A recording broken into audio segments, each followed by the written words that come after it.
Hello everybody, it's Johnny here from CryptoClear, and this is just a really quick but important update. So in this update we're going to cover big news that happened last week for both XRP and RLC. So let's get right into it. Starting with RLC, there was a US legal opinion on RLC. RLC, or iExec, received the RLC token US legal opinion, and they stated, while we can't publicly share its contents as this would breach client-attorney privilege for the full document, the conclusions are, as expected, extremely positive regarding the iExec RLC token. The RLC token will not be classed as a security under US jurisdiction. And following Coinbase listing, this is another key milestone that will be used to preserve as well as reinforce the availability of the iExec RLC token in the United States. And they even finished it off by saying, next up, Japan. This is a really exciting and important development in the space. RLC has got the regulatory clarity that is needed in the United States. Arguably, one of the hardest jurisdictions to get regulatory clarity, which is what XRP has seen in the States. Obviously, that's why the SEC sued Ripple on behalf of XRP, saying that XRP is not a security. Or rather, that Ripple's opinion is that XRP is not a security. The SEC is trying to state that XRP is, in fact, a security under US regulation. But I have no doubt, as the RLC token has been given legal legitimacy in the United States and legal clarity, above all, as not a security in the United States, I have no doubt that XRP will be declared not a security in the United States. So it really is exciting times ahead. And as members know, RLC is one of my favourite investments. And what I mean by favourite is it has the greatest potential in terms of return on investment. It is a fantastic project and members know all about it. So next we're going to discuss the role of a standardization of data in relation to the importance of achieving a frictionless payment system. So in today's world, it's safe to assume that composing, sending, receiving, and even interpreting emails is just second nature to everybody.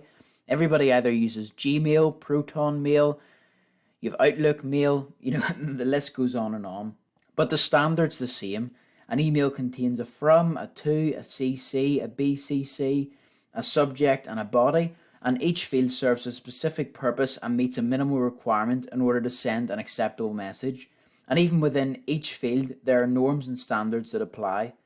Email address structure, for example, includes username at domain. So our email is info@crypto-clear.co.uk, just as an example. And this structure won't change regardless of whether you use Gmail or whether you use Outlook or the provider that we use.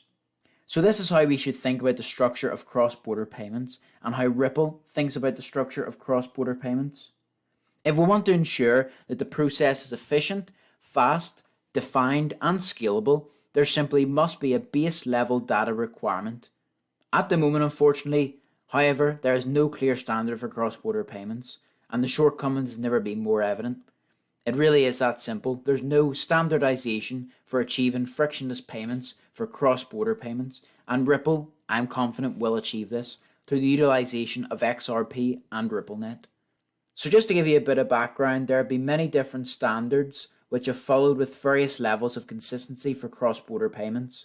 I actually read that according to a speech made by the Bank of England on the CPMI building blocks and focus areas for enhancing cross-border payments, 60% of payments require some sort of manual intervention, so it's not automatic. So there is no clear automatic standard, which obviously, based on the wording of the thing, automates the payment systems.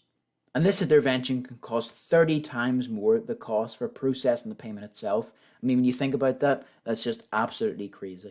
So as stated, Ripple and RippleNet is creating a single rulebook governing a global network. Ripple is empowering their members of RippleNet to define the future direction of cross-border payments. The members, so RippleNet customers, who sign on to the membership agreement, drive the evolution of the standards to ease the path to scaling and enhance the payment experience on RippleNet.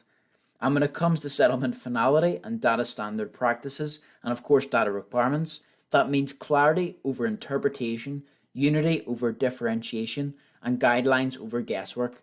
This is so important as the standards of today, as stated before, they can run 30 times the value or the cost per transaction due to a manual insertion that is needed because things just can't be automatic on the current standard. RippleNet will lead to access and equality, consistency and transparency. That's why XRP is one of my biggest crypto investments. In fact, it is my biggest crypto asset investment or holding for long-term investing because I believe it will provide the greatest ROI. And in relation to that, members can click here and watch the video and also read the accompanying fundamental report on why XRP, in my opinion, is the #1 crypto asset for long-term investors in terms of return on investment. And around this point off, there is a clear need for data standardization in achieving frictionless cross-border payments. This is in order to minimize inefficiencies, redundancies, and overall confusion in payments. And for RippleNet customers, this simplifies the deployment and further reduces operational overhead, that is, the 30x costs. And these standards, it should be noted, are underpinned by ISO 2022, or 20022, which is steadily becoming the standard for the world's cross-border payment flows. And in June of 2020, Ripple actually announced that they became a member of the ISO 2022 Registration Management Group, RMG standards body, and the first partner focused on DLT, which is a distributed ledger technology. And participation in this network, or rather group, allows Ripple to be the voice for their members beyond the ecosystem of RippleNet. So it is real exciting stuff that is furthering the adoption of the XRP token, and in turn will further the true value of the XRP token, which in my opinion, XRP, as you can probably pick up, my opinion is it is extremely undervalued. So finally, in relation to XRP, or more in relation to the XRP ledger, is a vision for federated sidechains on the XRPL, or the XRP ledger. So over the last decade, or over the last 9 years really, the XRP community has been committed to advancing the innovation and forward progress of the XRPL, so the XRP ledger, to increase its decentralization, performance and features.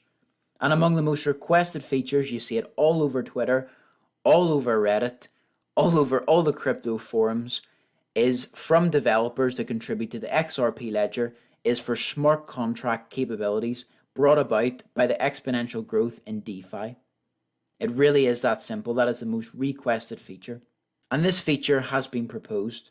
This will enable developers to implement new features such as native smart contracts that interoperate seamlessly with XRP and the XRP ledger, or the XRPL, while also allowing the XRP ledger to maintain its existing lean and efficient feature set.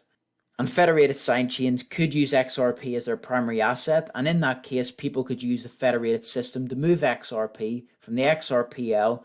Then the moved XRP could be used on the sidechain, just as it is on the main chain, and most importantly, anyone can move XRP from either chain to the other.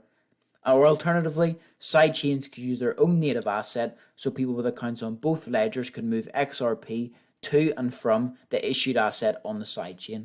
What you really want to get from this point is the most important thing is that federated sidechains will allow for smart contracts and DeFi, which is extremely important for the XRP ledger. Again, Ripple is just focused on payments.